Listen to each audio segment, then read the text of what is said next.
It's not about do the Hagins know your name. It's not about are you in the word of faith, charisma. It's not about whose magazine are you in. Does the devil know your name?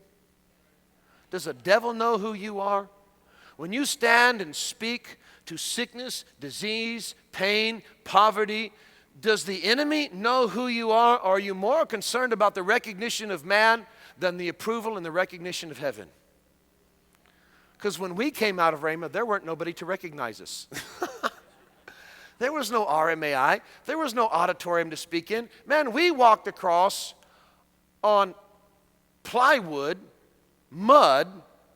When we came into those buildings, they weren't even finished. There was no basketball gymnasium, and we didn't have nothing like this. I mean, I remember going into the main auditorium there when you had plastic behind the walls. Our teachers, first year they taught some of them. We walked on cement floors. There was no carpet. There was nothing pretty, perfumed, or polished, but there was a spirit of excellence. And you need to understand the difference between the spirit of excellence and the attitude of perfection. Spirit of excellence comes out of the spirit. The attitude of perfection comes out of the soul. See, you're going to be sharp in one area of your life or another. It's either going to be the spirit or it's going to be your flesh. But you're going to trust in one area or the other. And if you don't have an edge to your spirit, then you will put an edge on your flesh. And your words will be sharp, all right, but they will also be hurting, condemning, controlling, and criticizing. You'll be sharp. You'll have an edge, but it won't be life-giving, it won't be freeing, and it won't bring joy and peace to the people who are in your presence. If you're going to intimidate anybody, intimidate the devil. Our presence should not bring an intimidation to the people around us. We should get around people and make them feel loved and comfortable. Listen, you could touch Jesus. As many as touched him were made whole. I see some preachers walk around, they look like a bunch of peacocks.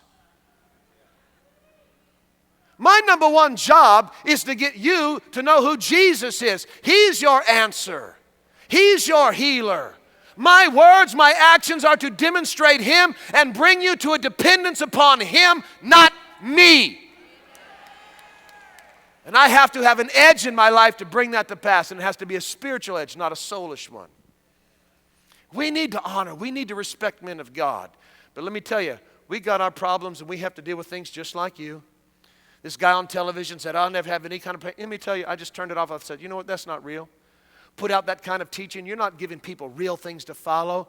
You put a weight on them of something that they can't live up to, and they believe it, they say it, they pray it, they give it, and they do everything else. And he's blessed, but it's not producing in their life because he's not being real, talking about his pains and what he had to overcome and what he had to deal with.